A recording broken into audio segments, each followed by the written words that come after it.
My goodness. Hi, everyone. Um, Thanks for joining the live stream. It's really good to be here with you all. I am Allie Villarreal. I am the community manager here at App Academy, primarily focused on career readiness. So I am here to help us all get ready for our potential careers in the technical space by talking a little bit about the basics of a technical resume. What do we need to put in a resume? How do we build one? What should we include? How do we talk about it? As well as answering kind of any questions that you may have. So I'm pretty excited to get started. If you do have any questions or comments or thoughts, feel free to put them in the chat. I'll be keeping an eye on things. That being said, we will have time at the end to have any and all questions are welcome. I've been a career coach here at Academy for over 2 years. It'll be 3 years in January, and I love what I do. I feel like I'm a pretty good career coach. So if you do have other questions or other topics that you would like us to cover in the future, please feel free to let us know, because this is my first live stream and I'm hoping it goes so well that you're going to want to have me back.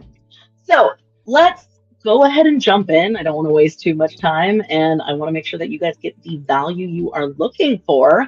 So let's go ahead and get started. This is Technical Resumes 101 with me, Allie. So I want to answer kind of a question that probably everybody has about resumes, which is, what are they and why do I care? Um, with resumes, a resume, like, bottom line of what a resume is that it's a document that is built to give a snapshot of your qualities, qualifications, experience, education. Because at the end of the day, recruiters, hiring managers, the people that will be looking at your applications, they're short on time. And when I say short on time, it's not necessarily that they don't have time to look for good candidates or time to make sure that the people that they are interviewing are good candidates. But you have to remember that for each job that's out there, that's posted out there, especially in the tech space right now, we're looking at hundreds of applicants for one position. And so we want to make sure that of the applicants that are going to join, that are going to apply, that are going to put in their hat into the ring, that our resume catches their attention, makes it clear that I have the skills that they're looking for, and is easy to read, not just by them, but also by the software that helps them kind of find those good candidates. So great, let's jump into it. What does a good resume include? Any good resume is going to have a couple of essential pieces. And then if you look at the bottom, there are other optional sections that you may see people include depending on what you want to showcase or what you have to showcase. So first, of course, is going to be your name. I do get questions a lot that are like, hey, I don't have a name that matches my name on my ID, or I no longer use that name. I always recommend to people, use what you will be owning as your professional name. There's this idea of your legal name or your professional name. Your professional name can absolutely be the name that you have chosen for yourself, that you are presenting to the world. So I will say, whatever that name is, just make sure that you're consistent throughout your professional spaces. So your resume, as you're filling out forms, obviously, if you are looking to change your name and do so legally, that will be something that comes up at the offer stage. They would need your legal name as well as any legal documentation. But in terms of the application process, we do not have to necessarily disclose any other past names, formerly used names, things like that. So I just wanted to make that clear.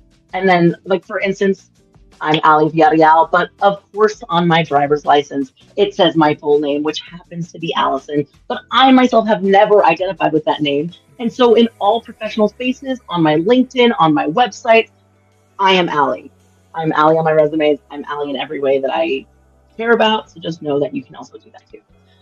Contact information, kind of self-explanatory, but we're going to go into those pieces. Your experience section, it's not always what you think it is. Yes, it is work experience, but work experience can cover a lot of different things. Your education, And education, again, does not have to just be the formal education that we're used to. Your skills. We'll talk a little about which skills we want to include and which skills we don't want to include. And then these other optional sections. I won't be diving into these optional sections today, but I am happy to dive a little deeper if these are sections that you're maybe interested in including or talking about. I also have resources for some of these included in here, and I'll be sharing those links as we go through this live stream. So keep on rocking. I want to talk briefly before we get into building a resume for ourselves of what an applicant tracking system is, because as you start to embark on your job search, whenever that happens, we are going to be submitting most of our applications digitally, right? We're working in a digital space, jobs are posted on websites, and we're applying through those websites and through those platforms. Well, all of those platforms could be considered an applicant tracking system, also known as an ATS.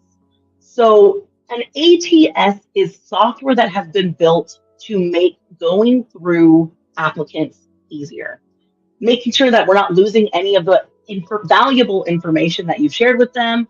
And it's also giving the recruiter or hiring manager the opportunity to review candidates at a glance. So even though we give them a document, that document is often going to be broken up into pieces, and then those pieces are searchable.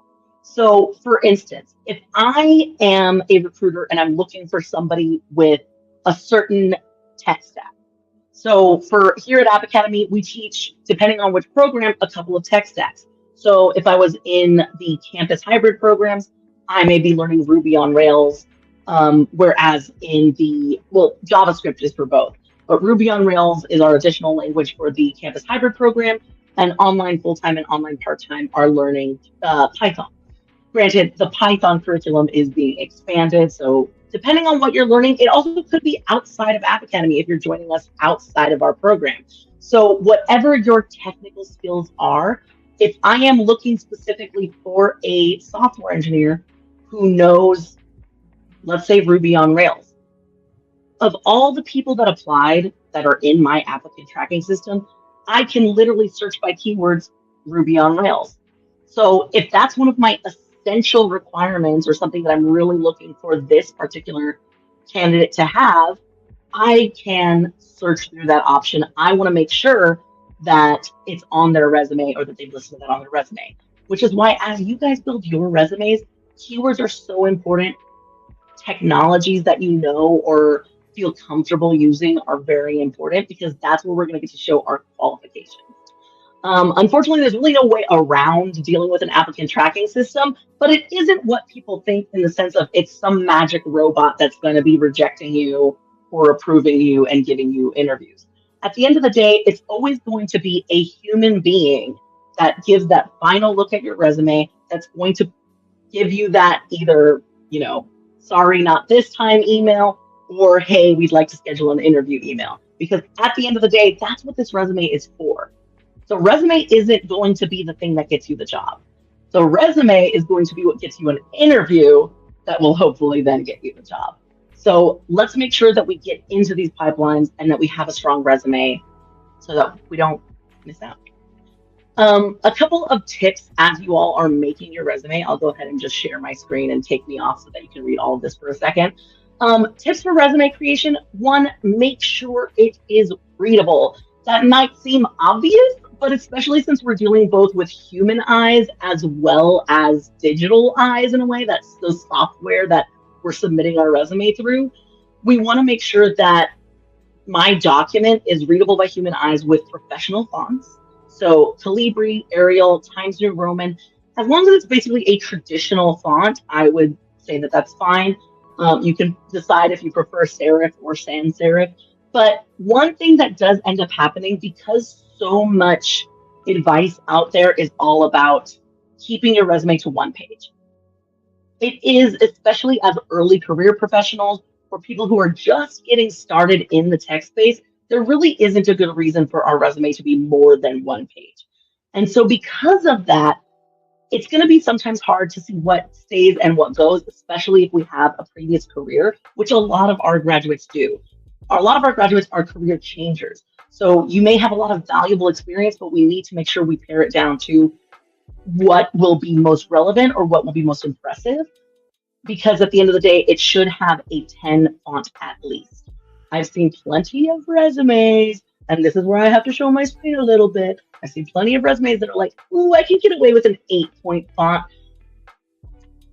Look, I'm in my 30s. I wear glasses. I can read small fonts, but I am getting to that age that I might have to squint a little bit. And if I have to squint a little bit, I can only imagine if somebody does have a farsightedness and would need that help. So please make sure that your font, you're never going below that 10-point font. That would be my recommendation. If you are going to be submitting your resume, there's a lot of back and forth in the entire job search space of like, should it be a PDF? Should it be a Word doc? Here's my argument. I would say always submit it as a PDF unless they specifically request a Word document or a doc file. Why? Because when you submit a Word document, it is an editable document, correct? And so if they were to open it in Word, not that Word would necessarily mess up the formatting, but there is a chance, depending on what their document reader is, that the format on your screen and the format on their screen would be different, and we want to avoid that if possible. Making it a PDF means that there isn't any chance of that document getting formatted into a different way. What they see is, or what you see is what they get. So that's my personal recommendation. So unless otherwise stated, which every once in a while it does state that, let's make sure we're submitting our resumes as PDFs. Now, this might be a little confusing because it says no headers, but we're going to talk about a resume header a little bit later. When I say no headers or footers, I mean if you've ever used any sort of traditional word processor like Google Docs or Word, there's the option of including a header. A header is usually a repeatable section that'll be at the top of every single page in your document. Well, one, we should really only have one page for our resume. But also, two, that header is a separate text box than the body of our document. We're going to do all of our writing, all of our content creation in the body of the document to make sure that whatever software is reading our document, it is able to capture that valuable text, things like that. Columns and tables. Most ATS can read tables now. So if you think about tables, I mean, like you're going in, you're going to click insert a table, and you might use that in order to align some of your content. But I would avoid using columns because columns are not reading left to right like a human being reads. When we're reading a book or anything like that, we're generally reading left to right. But the software is often going to read it the way that a column is organized, which happens to be top down and then left to right. So again, those are my tips that I would give. Allie's tips and tricks. Use standard resume section titles. So I only mention this because I like to be cute and clever. I like doing things like alliteration or puns or things like that. But at the end of the day, if I am the software and I'm looking for, oh, has this person ever held a job that has software in the title, right? Or have they ever, am I looking for the skills section and I'm looking to see if they have that skill? The software is looking for those keywords like experience, like skills, like education. And so if I'm not using those traditional resume titles, it may not gather the appropriate information and organize it in a way that the recruiter will be able to read it. Proofread and make edits. If there are easy spelling mistakes and grammar mistakes, you are immediately going in the no pile because they are looking for qualified professionals with an attention to detail, and that doesn't necessarily express that attention to detail. Plus, Google Docs, it's free. It has a spelling and grammar check. If you do want to use other grammar resources to really check your grammar, I love Grammarly. I think it's just Grammarly.com. I was going to put it in the chat. But Grammarly, if you look it up, I think it's always great to have. It's a Chrome extension, but it's going to be giving you spell check and grammar check for anything that's in your web browser. So that would mean if you are building your document in your web browser or even like LinkedIn posts, if you're sending outreach messages, even emails. I have it check my emails for me because I type really fast and I don't want to have to think about it. So that's just a suggestion. Yeah, and then if you, especially in tech, we have a lot of acronyms. And so if you are going to use those acronyms for things like user experience, object-oriented programming, test-driven development, make sure that the first time it appears on your resume, it is spelled out fully, and then you have it as a parenthetical after that. That way, once we've established what the acronym is, we can use it over and over again as we go through our resume bullets. So those are just a couple of high-level tricks and tips, but how do I write a resume? What are the pieces of my resume? What am I going to include? This is what we recommend our job seekers and students at App Academy use. Your name, your first and last name, because if you are either starting your career in tech or you are transitioning into a career in tech, I recommend including a title. The reason I think a title is really valuable to add after your name is because you're basically letting them know, hey, I know that my experience, when you get to my experience, it may not necessarily look like I'm a software engineer, because before I got here, I was a teacher. Before I got here, I was a barista. Before I got here, I was an airplane pilot. Whatever your situation is, this makes it clear that I know what I'm applying for. I'm often trying to make sure my title matches the title of the job description. So if they're looking for a web developer, guess what? I'm a web developer. If they're looking for a software engineer, guess what? I'm a software engineer. Because at the end of the day, the title is so disparate and changes depending on the company, the community, how they describe themselves. If you have the skills, that's what we want to prioritize. And we want to make it clear, hey, I am applying for this job. That's what I'm interested in. All right. Professional email. I have all my email addresses. I have my spam email address that's like alleycat50rainbow at whatever, Yahoo or AOL.com. Hey, if you're still using a Yahoo account, you got to go make a Gmail. I know Hotmail, AOL, any of those, it can date you if you are someone like me. Like, again, I'm in my 30s. I'm not going to say we're in my 30s, but I'm in my 30s and I was around for, AOL Instant Messenger and Yahoo and all of those good things. So my point is, make a professional job search email for yourself. One, it's going to help you make sure that the email you're getting to that email address, you know what they're about. That's going to be your job search email folder. You're going to check that every day because you were on the hunt for that job. Now, when it comes to what the name is or what comes before that @Gmail account, I recommend some combination of your first and last name, first and last initials. For instance, my email address for App Academy is my first initial, my last name, and then our domain name. Yours can be a combination of that. Granted, I know some people have really common names, or maybe there's somebody who's already taken Allie Villarreal at gmail.com. So that's not my email address if you ever try to get in touch with me. So what can we do then? What if I have either a common name or somebody's taken first and last name at whatever? What do you want to be doing?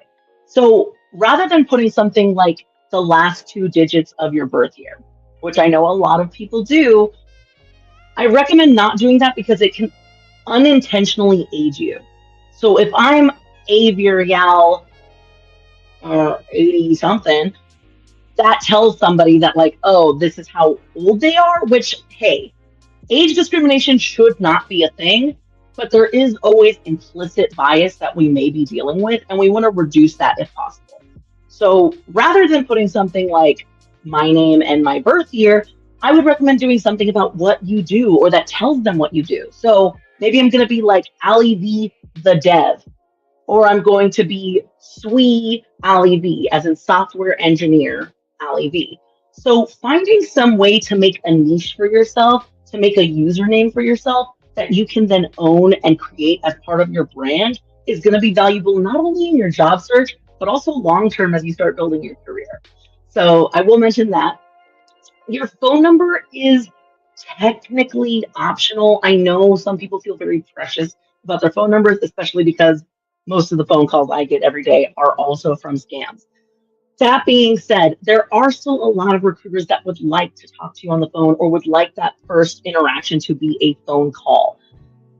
I don't think, I mean, it kind of depends on what your protective nature is. If you, I mean, honestly, if you have an email address, there's a way for them to contact you. That's the most important piece of your contact information. That being said, I do like to present myself personally as available. And so I always include my phone number on mine. I screen everybody's phone calls anyway. So if you ever call me and I don't have your phone number, I'm going to send it to voicemail because we live in this time where if I don't have your contact, leave me a message and then I'll get back to you. So just make sure that if you do include your phone number and you do plan on screening those calls, have a professional voicemail box message set up like, hello, you've reached Allie Villarreal. If you are calling about blank, feel free to leave a message. Like if you're calling about a job opportunity, please leave a message or whatever, or not even has to be job opportunity. If you're calling, please leave a small message about whatever and I'll get back to you. You know, however you want to do that. Or my personal favorite, believe it or not, George isn't at home, so leave a message at the beep. Seinfeld, I love Seinfeld. Moving on. I skipped that. So location, optional. Not just optional, but I do want to clarify a little bit with location. Don't put your full address.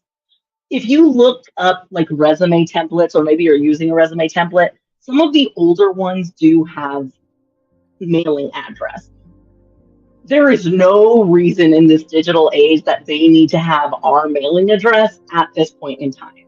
So I would include your location if you are going to be looking for opportunities locally or prioritizing local opportunities. One, because it's actually a benefit. If you are local to a certain tech hub or where a certain company is, that is actually going to look more enticing to them than a lot of the other candidates, especially if it is an in-person opportunity. I'm not saying that you couldn't get hired for an opportunity that's across the country if you are willing to move. But if that is the case, if you're kind of open to working anywhere, open to moving, or you're prioritizing remote work, I would go ahead and leave your location off. Because especially if it's remote work or potentially looking to move, if I say that I'm in a certain city that is not where they're looking for me to be, or even for remote work, they may say that they are remote, but always read the fine print on those job descriptions, because sometimes it'll say like only candidates in these states, or we cannot hire candidates within certain states. So just make sure you're double checking, because if I did include something like that, it could be a red flag and it could put me in that no pile instead of their interview pile. If you do have a website or a personal site, I would say go ahead and add those links for any of your websites, your LinkedIn, your GitHub, portfolio site. Maybe you're very active on Twitter or you have a very popular Instagram. They are valuable things to add so long as you would want a potential employer to look at them. So again, keep in mind that with your Instagram, with something like that, you may want to tread lightly, like your Twitter, now known as X, whatever. We're all calling it Twitter still, right? Right. But you can actually leave them as hyperlinks, because when you submit your document in a PDF format, it actually keeps that link clickable. So whatever PDF reader they're using, they could then click on that word of portfolio or LinkedIn or GitHub, and it would take them to that link. Same thing with your email address too. So don't be afraid to have embedded links so long as you are sharing it as a PDF. All right, what's next? What should I focus on next in my resume? As we saw earlier, if we go back to that previous slide of what the sections are, right? I could, after I've talked about my name, I've included my contact information, we still have the experience section, the education, and the skills sections that we want to definitely include on every single resume. Well, go by what's most important or what's most valuable. So basically, if it's something you want them to know, I would put it right at the top, because again, as mentioned, recruiters and hiring managers are short on time, and they want to make sure that they're going to look at what's most valuable first. Because even though we put a lot of effort and energy and writing into our resumes, they may be skimming those resumes. They may be prioritizing what they're looking for. And so we want to make sure not only is it readable, but if it's something that I really want them to know about me, I should put it at the top.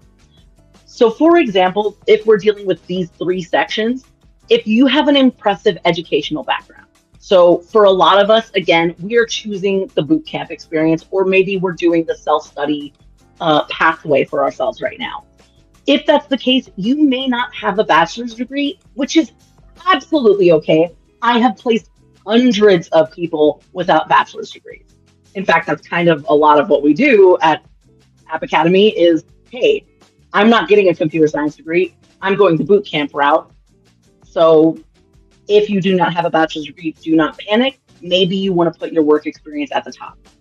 If you do not have relevant work experience, or maybe you feel like you're lacking on relevant experience that you would feel comfortable sharing, you can always put your skills section at the top or vice versa. So essentially these 3 pieces of education, work experience, and skills can be reordered depending on what you find the most valuable or impressive thing to be. Now, I did mention the summary statement very briefly. I'll go ahead and also make sure that I'm sharing this link. Let me grab that real quick so I can put it in the chat. Mostly because summary statements, we do not tend to have our graduates include a summary statement because we are going to be including another optional category called the project section.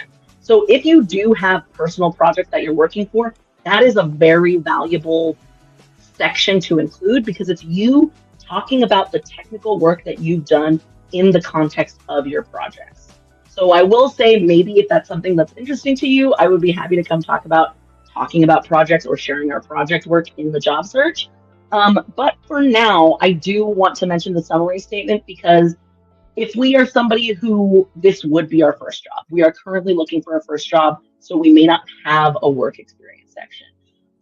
If we are seeking alternative education, we may not have a lot on the education section.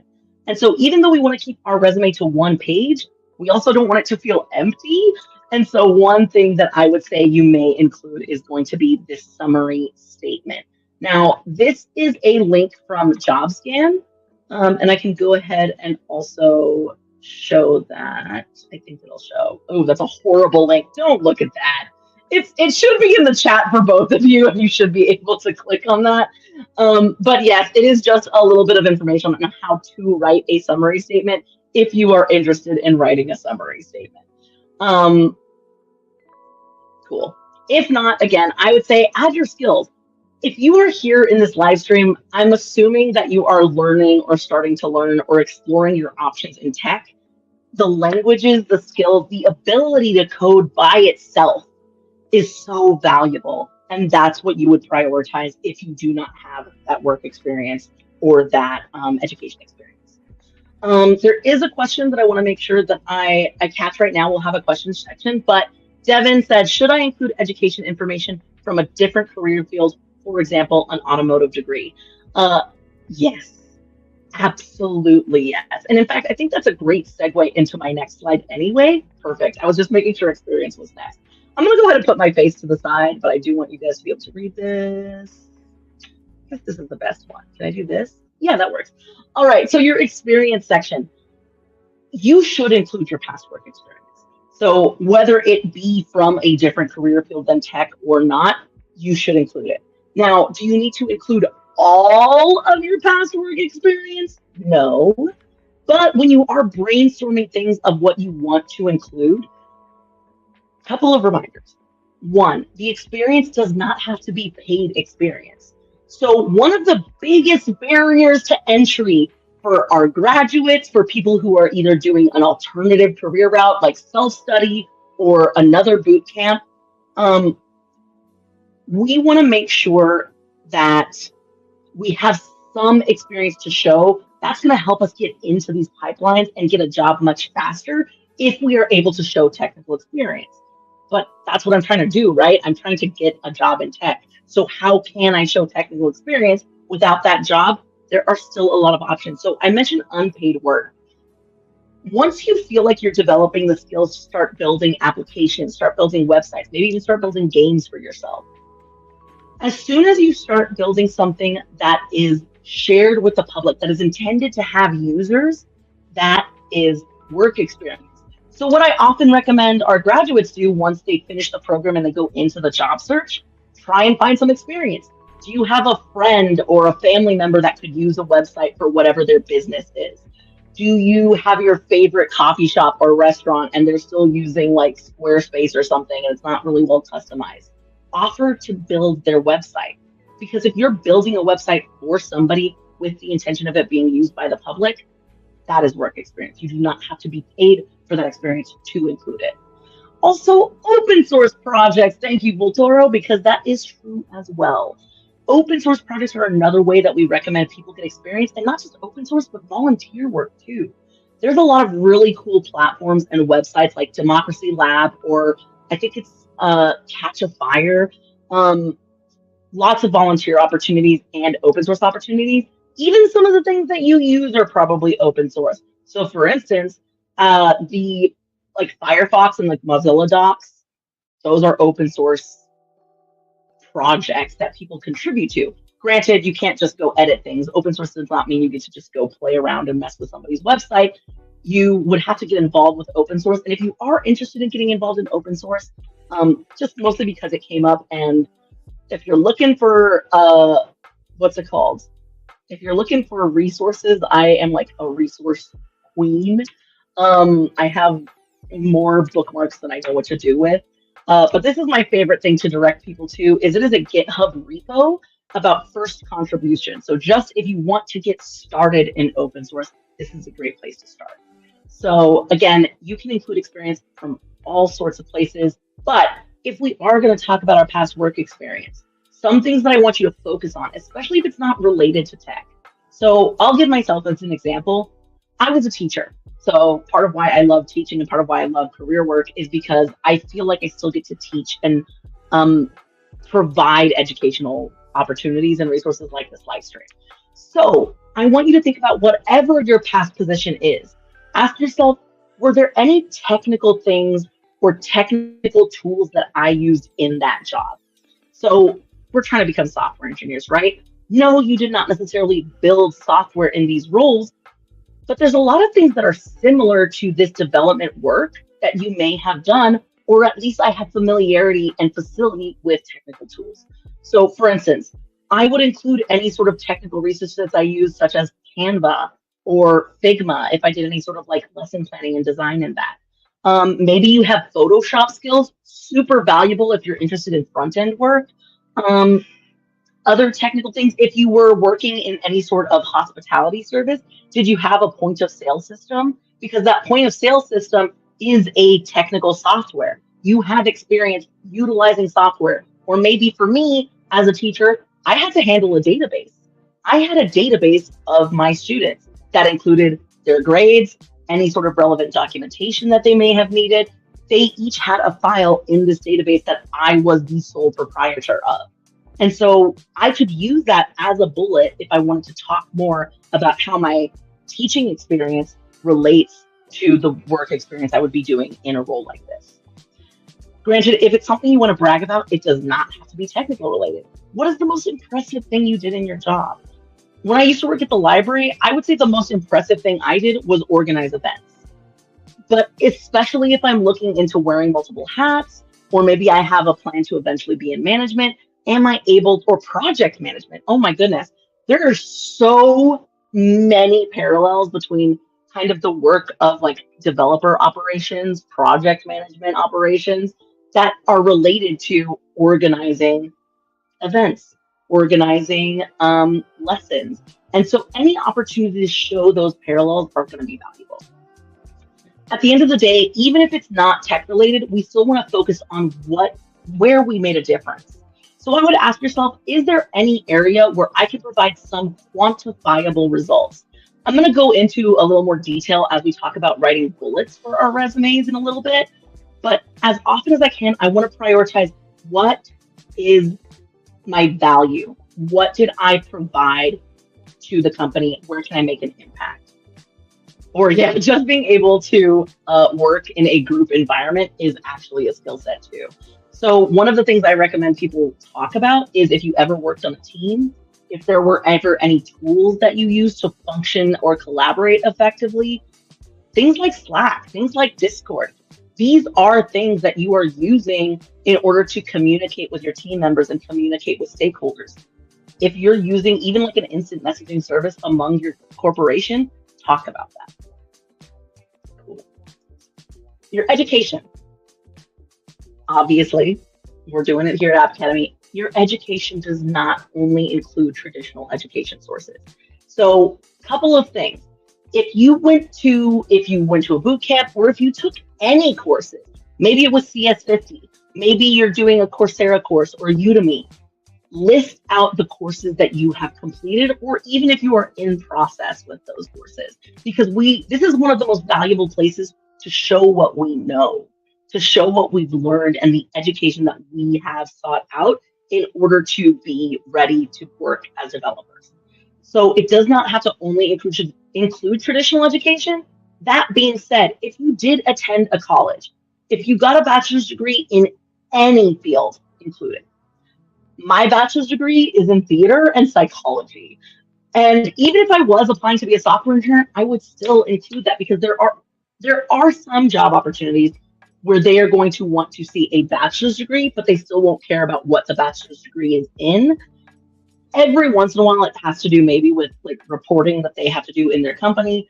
But again, even when a job description says like, oh, requirements, bachelor's degree, apply anyway. Apply anyway, because if you have the skills, if you impress them in different ways, sometimes that bar that they set is a little more flexible than they may have mentioned or tried to make it seem. So apply anyway. You miss 100% of the shots you don't take, so go ahead and apply. If you are currently in any sort of program that does have a end date, but you're not quite at the end yet, go ahead and put your expected graduation date. That being said, even though most resume templates, most resume examples will include the dates for your education, maybe again, just with age bias, if you feel uncomfortable sharing the year that you graduated from your degree, if you might be a career changer, or maybe you're coming to this career later in life, don't feel like you have to include the dates for your education. Again, we want to prioritize our skills and our knowledge. So that works too. Speaking of skills, prioritize your hard skills. When I was applying to be a teacher, of course I'm going to include skills like good communication, super well organized, time management. Those are what we consider soft skills. And so I did mention here, it's probably best to leave those softer skills off. When we say soft and hard skills are something that you can demonstrate some mastery of. Like if I was to give you a test on this thing, could I get like a pass or fail? Or is it something that it's a tool I have to have some higher or technical experience in order to use it? So for software engineers, that's going to primarily include any sort of languages, frameworks, or even development tools and platforms that you use in order to do your work as a software developer. I did get a question, do we have to put the courses that are related to the job description? You do not have to put any courses. The only reason I mention including courses is if you attended college, but you didn't finish. So for example, if I had gone to college for a computer science degree, but maybe I dropped out before I completed that, if you completed any computer science related courses, or maybe if during the course of your education you took some coding related courses, include that you took those courses. That's what I would say. You do not have to put courses that are related to the job description, but if you did take any courses that are related to the job description, remember, there is software that is going to be looking for keywords. And so if I took an introduction to Java in college, if I completed a MATLAB course, and that's something that I might be looking into if I want to pivot into data science, just consider again what would be valuable. If it is something that is directly mentioned in a job description and you have it somewhere in your experience, I would go ahead and add that by name. But otherwise, only add the courses if you do feel like, well, I didn't finish my bachelor's degree, but I still want to mention that I went to college for a little bit. You can always, of course, mention specific courses you did complete. Okay, This is kind of, I wanted to make sure we got to this before like too late into the live stream. This is one of the most difficult parts of writing a resume is writing the bullets that show up under those section titles.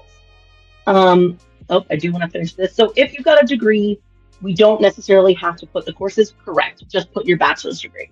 So for me, if I was to be applying for something, I would put Georgetown University, Bachelor's of Arts in Theater and Performance Studies and Psychology, or I put or psychology. And well, I have a double major. So I would put maybe Bachelor's of Arts in Psychology, Bachelor's of Arts in Theater and Performance Studies, depending on what is on your degree. But yeah, if you've got a bachelor's degree, you can just include your bachelor's degree. You don't need to go into the courses. Again, unless it's something like you were very close to, or you might have done specific code related things, but code wasn't your degree.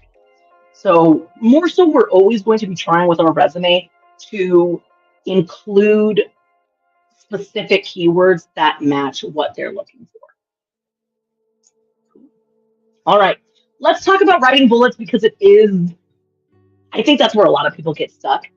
All bullets, no matter whether we're talking about our experience bullets, maybe if you have projects that you want to talk about, you want to add project bullets, or even, education sometimes has bullets, but really we're looking at our experience bullets. But your experience bullets could have both, volunteer experience, whatever we want to showcase in terms of our experience, project experience, or otherwise, we want to follow this formula. Every resume, I didn't write the rules on resumes, but for some reason, every resume, we are going to start with an active verb. So if I was working at the library, which I had also done, maybe one of my roles was to collect and record fines on patron accounts, right? That's something that I had to do. Well, I wouldn't say something like, I collected fines on patron accounts. I'm going to take away all personal pronouns. So personal pronouns in this case are those subject pronouns. So like I, me, we, us, ours. We want to avoid any of that in these bullets. Why? Kind of how it's always traditionally been done. But the idea behind it, of course, is to keep things concise. Because once we start putting things in, more of a narrative is what I would say. If I'm putting like, I did this, or we accomplished that, the narrative does leave a lot more room for, I guess, reader error. And so we really want to keep it as simple as possible. We're going to start with a powerful action, active verb, the task or the role or the feature, whatever we're talking about, and then why we did it. And so sometimes we'll call this the XYZ formula, which is basically did X, so what you did, using or in order to, or using Y, like whatever tools you use, or using my communication skills through my blank, what enabled you to accomplish that goal or create that feature. And then Z is kind of the why did you do it? What was the outcome? Why do I care? And so that's really what we're looking for in terms of that bullet formula. Now, when it comes to powerful action verbs, we're putting them in the past tense because it's something I did in the past. If you are currently in a role, you can leave it in the present tense. So currently, as a career coach, I present lectures on career readiness rather than I presented lectures on career readiness. So just keep in mind, it's whichever role you are either actively in. If it's a past role, we'll put it in the past tense. I see so many resumes, and this is a pet peeve of mine, so this is why I'm going to emphasize this a little bit with you all. I'm tired of only seeing utilized this, used blank, helped blank, managed blank. There are so many words in the English language. Use some active action verbs. I have a couple of links here. I don't think you can click on my links through the live stream, so let me go ahead and share them in the chat as well. My favorite is the Muse. The Muse is one of my favorite resources. If you are looking for more information on like job readiness or anything like that, highly recommend the Muse. But here's a list of 185 powerful verbs that will make your resume awesome. There's a resume for or there's a resume, there's a verb for everything. So definitely check that out. Because again, powerful active verbs that we want to make clear what our work was, but of course we also want to show a difference of the different tasks we did, and so we don't want to repeat any verbs. That's definitely one of my pet peeves as somebody who reviews resumes. When we're describing the task or the role, remember when we were brainstorming, right? We're trying to brainstorm either like qualities that I want to emphasize or what I'm really proud of accomplishing. And so this is our opportunity to translate those ideas into a bullet. So what did you do? What did you accomplish? So for example, maybe you were working at school, maybe you were like, if we're looking back at our school experience, right? I was the associate producer for my local theater or for my college theater group. And so one of the things I might brag about when it came to my role as the associate producer was I streamlined the student organization onboarding process. That meant that I made it easier to get people in our community. Maybe I built a jot form, and I can include some of those details if it helped me, if there was like a tool or technology that I used. Maybe you are a delivery driver. My brother used to be in a band called the Delivery, what did they call themselves? Delivery Boys, I think, because they were all delivery drivers for like different places and they were in a band. But anyway, delivered up to 100 customer orders per day on time or early. That's what you accomplished. What is your accomplishment? What did you do at your job? Founded and managed the company softball team. It doesn't always have to be something that was directly related to the work. If you were making your work environment a better place, if you improved the lives of your customers, if you improved the work of your coworkers, these are all things that we want to share. Now, we're not just going to talk about what we did or what we accomplished. We also want to talk about why or how I can show my results. This is all about the outcome. This is all about the results or why I did the thing, right? We do these things for a reason. You know, I wouldn't hire I wouldn't hire a delivery driver to be a delivery driver if I couldn't see what their qualities were or what they were capable of doing, things like that. Results are important. So when we can add numbers, it's always great to add numbers. And it doesn't have to be the numbers that you think of. Like I always thought on resumes, I was like, I don't have any numbers. I don't deal with money. I didn't save them time, but you do save them time. And you probably do save companies money, but we don't think of it in those terms, right? So something I'll recommend for people that are trying to find other quantifiable results to include, how often did you do something? So again, this delivered up to 100 customer orders per day on time or early. What was the result? Or why do I care? Or what was the outcome? Well, that led to an average customer satisfaction score of 4.8 out of 5. Or when I made the onboarding process faster, why did I do that? I did it because it resulted in my team growing 50% over the next year because I made it easy to join. Founded and managed the company softball team.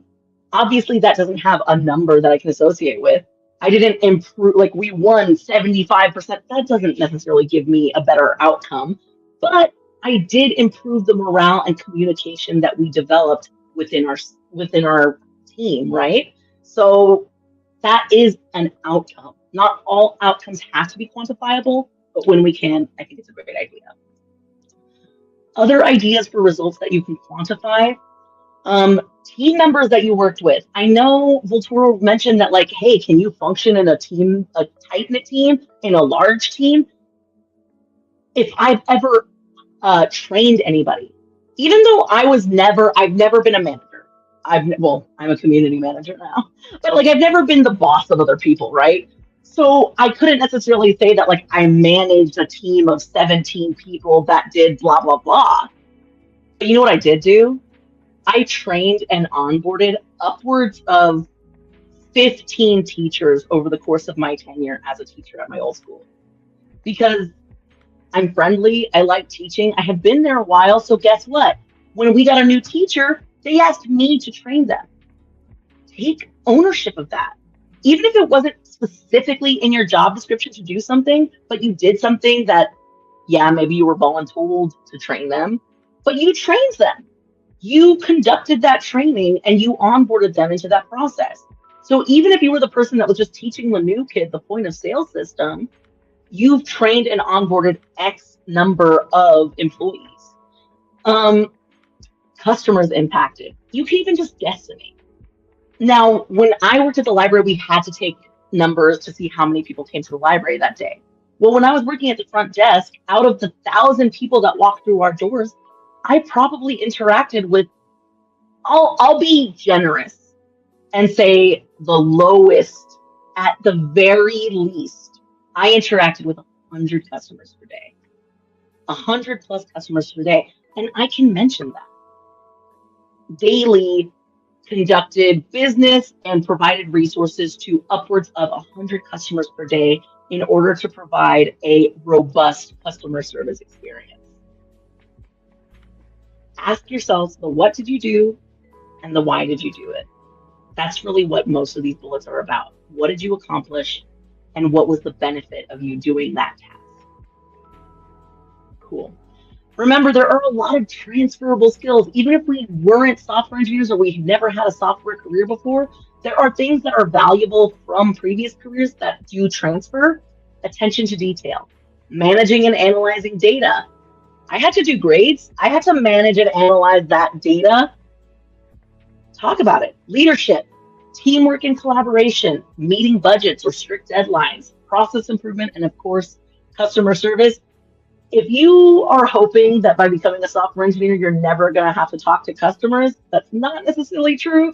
In fact, especially once you get higher up, you're probably going to be the tech person that they bring to explain stuff to some of your clients that you're building a website for. So you're still going to have a little bit of customer service ability there. When it comes to writing bullets, you can always start with the what, right? I wrote scripts to test a new product. I looked up data in a database. I did data entry into a new HR system. But none of this tells me anything because, yeah, it's telling me what you did, but why do I, the recruiter, care? What benefits are you going to bring to my company? What value are you going to provide to my team? Making sure that we can provide some positive outcome for whatever our thing was, that's what's going to be really important. So for instance, I wrote bash scripts to test a new product and achieved 90% test coverage, resulting in a mostly bug-free launch or a bug-free launch. Leveraged custom SQL queries to preload data, reducing response time and allowing for scale. Now, this would be more once I get more into my technical details, but even if it wasn't related to tech, worked on a dynamic team, well, remember, I have to train the new people. I train new hires in client retention and relationship management, and this resulted in a 10% improved retention rate. Where are these numbers coming from? Estimate. Estimate these numbers. When it comes to money, if you are interested in estimating maybe like money or time saved, I usually ask people, okay, think about how good you are at your job, right? How much faster could you do this task than somebody they just hired? Imagine if they like that value, right? If they just hired a new person, how much faster would you accomplish these tasks? How much money would you save them by staying in this role? You can estimate that by taking whatever your hourly pay is and then thinking about how much longer it might take somebody else. You can extrapolate that, multiply it by 40 to get your weekly saves, multiply it by 52 after that in order to get your annual savings that you might provide. There's a way to get some approximation of some of these metrics. Oh my goodness. And that's kind of what I have for you guys. This is 101. So if you do want to go into more detail of more resume tips and tricks, or if you have topics you'd like to hear, obviously, please give us that feedback and let us know. I love doing these. I love talking about career services. So I'd love to see you guys again. Just some things I want to leave you with. Recipe for a strong bullet. You only get 6 seconds. So whatever you are doing, if you have a well-formatted resume and you're making sure you're prioritizing the most valuable stuff at the top, I think you'll often be good to go. Oh, I'm so glad you asked that question. So, speaking of which, questions, if anybody has questions, we're going to be diving into questions now for the remainder of our time. Um, I'm going to go ahead and get started. So, as you guys have questions, go ahead and put them in the chat and I'll start answering them now. I am so glad you asked this question. Should I use AI to craft my resume? No, not that you shouldn't. Actually, I lied. Let me take that back. You should use AI as a tool. So there are a lot of prompts that you can put into, for instance, ChatGPT, where you can copy and paste the job description and then copy and paste your resume and ask them to provide feedback based on this resume applying to this job description. Or maybe you're trying to think of different tasks or accomplishments or things that you might want to include based on your past role. So I might ask ChatGPT something like, what are transferable skills from teaching that would be relevant to software? I would use AI as a tool for brainstorming, as a tool for improving your resume. But when it comes to the content, if you let AI build your resume for you, other people have also done that. And so it's happening more and more often that I'm getting feedback from recruiters that are like, as soon as I see this very common phrase that shows up in every AI resume, they're out. Because AI is pooling resources, right? So if I'm just saying like, hey, write me a resume for a software engineer, it's going to be getting that information and getting those values that they'll put in from other people. And it's going to give that same thing to all the people who ask for it. So just keep that in mind that for cover letters, great to get started, great to give you some ideas, but always go for either optimizing or paraphrasing things yourself because recruiters can tell. We're starting to see it happen over and over again, and especially more often as AI is getting more popular and democratized. So, what is ATS? We did cover this a little bit earlier. I know that the recordings are going to be up, but for your information and just because it's good to remember and kind of drill it home, ATS is applicant tracking system because you are the applicant. And when you submit that application, whatever website you submit it to, so whether that's like Levers or whatever Workday, so usually that's like where the application is hosted, that is considered an ATS. To be honest, even LinkedIn could kind of be considered an ATS because if you're submitting those applications through LinkedIn, some companies will just use their internal organization system, and that's what it is. So ATS, long story short, it's software that people use to organize the applications for the different jobs that they're hiring for, but it also has a lot of smart capabilities such as breaking down your resume into those essential pieces and basically making it searchable so that I can look through a lot of candidates very quickly. Good question. Does being a software engineer involve public speaking of any kind? Yes, like a little bit. Not a lot of public speaking, but a little bit of public speaking. So when I tell people, especially if you're worried about communication skills, first of all, I always tell people as long as you can get your point across, you are communicating effectively. Even if it takes you more time, even if you have to use different words, even if you have to look up certain words, or you might be using a word incorrectly, as long as you can get your point across and be heard, you're going to be communicating effectively. I would say that being a software engineer doesn't generally involve a lot of public speaking. So especially early career, there's not a whole lot of times you're going to be working directly with clients or other outside non-technical stakeholders. So I would say as you're first embarking on this career, I wouldn't necessarily worry about public speaking ability. That being said, in order to get hired in the tech space, you do have to go through at least a couple of rounds of interviews. And so making sure that you do have at least some comfort with speaking to another person, even if that's just one-on-one, because every role is going to require that speaking ability to talk about yourself.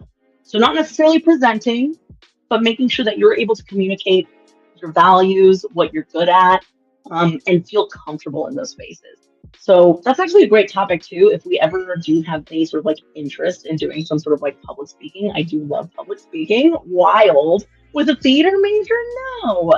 Um, what happens if you apply for a job that requires to know multiple languages, but you only know half or maybe one? That is an excellent question. Um, okay, almost all job descriptions are going to have multiple languages listed. That being said, job descriptions are like, think about it as when you were a kid, or maybe like that wish list. It's a wish list. It's your dreams. It's saying that like I want to become, you know, the first astronaut on the moon, which you can't because there's already been a first astronaut on the moon. But it is a high level wish list. I usually joke that they're looking for unicorns, but we can always be a horse with like a paper towel roll on our head. Because the idea is if I do know some of the essential skills listed. Now, if you only know one or half of one and they're looking for a lot of languages, that may not be a job that we're going to make it through to an interview for because they ultimately are looking for us to match at least half of our skills. So what I usually recommend is if they list out a bunch of technologies, and keep in mind it doesn't just have to be languages. Some of the technologies that they'll include are things like React, are things like Redux, are things like SQL, which are tools. Well, I guess SQL is a language, but like React is in JavaScript, right? I know JavaScript, and maybe I don't know React, but I can still include pieces of that because I might still be a strong candidate, even if I don't know that particular tool or framework. So again, I'll kind of go back onto the idea of you miss 100% of the shots you don't take. So if you're not sure, apply anyway. The worst thing that they're going to say is no or not respond to you. So I wouldn't worry too much about that. But I will say try to get really confident with at least one technology. So if you're not quite there yet, find what you really enjoy working with.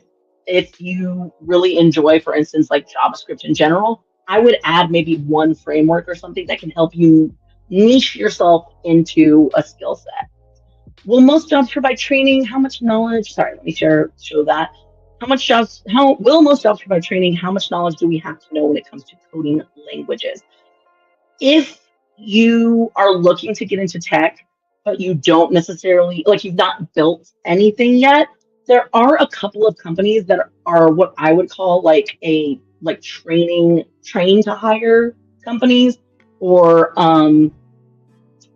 what like contracting companies where they will offer like, hey, you just have to have basic knowledge and then we'll train you and then we'll deploy you, or we'll put you on a contract, or we'll send you to a different company.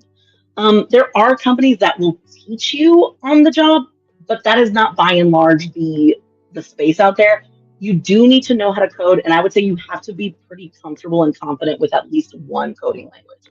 So whether that be JavaScript or Python, I think those, or Ruby on Rails, those are all ones that I think have some benefit, that are still pretty popular in the space.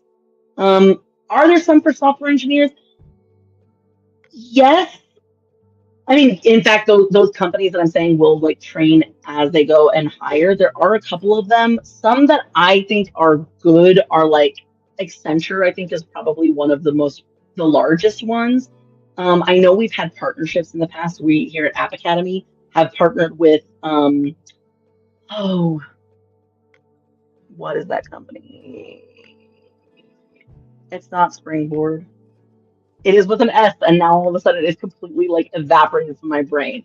But I would look up any sort of company that does like on the job training, and maybe that's what you might want to Google if you're like, jobs that provide coding training.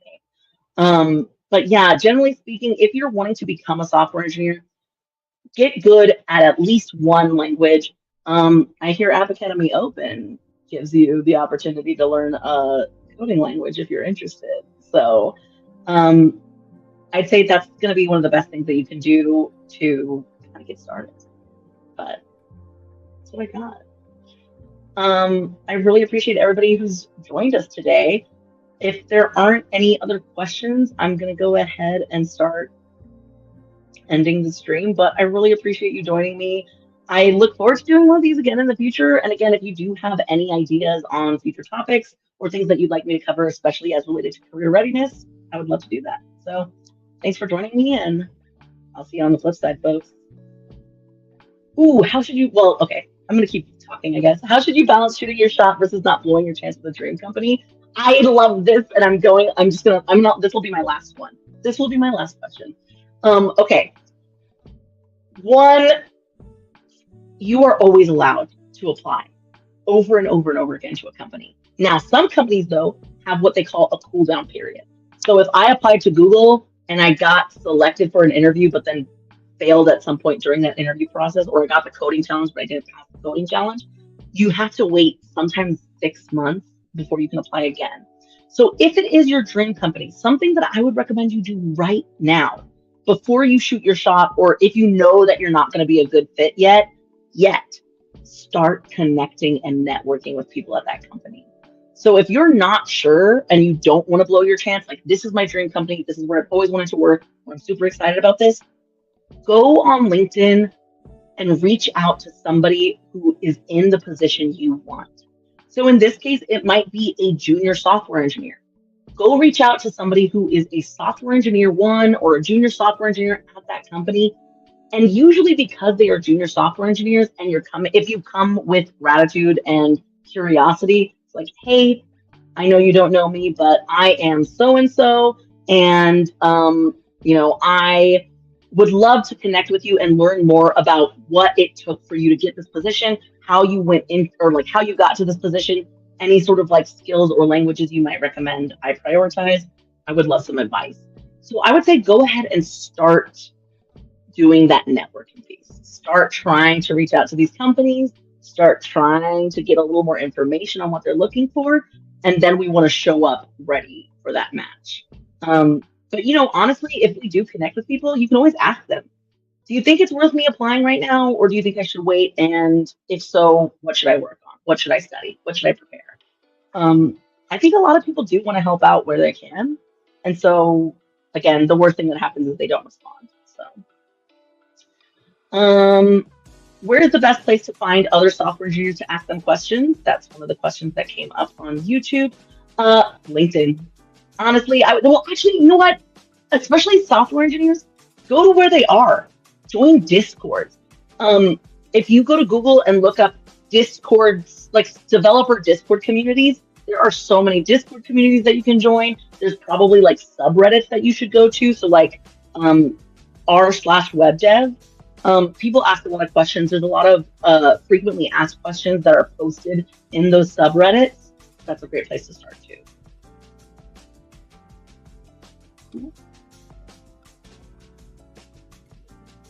All right, folks. I am gonna head out, but I really appreciate you guys coming. If you do want to connect with me, I put my link here. I'll go ahead and also put it in the chat. Make sure that everybody can get it. But go ahead and connect with me. I love connecting with people. I can't guarantee I'm going to respond right away, but yeah, hit me up. Would love to see you again. And if I can ever provide value to you guys or answer any questions, love to do so.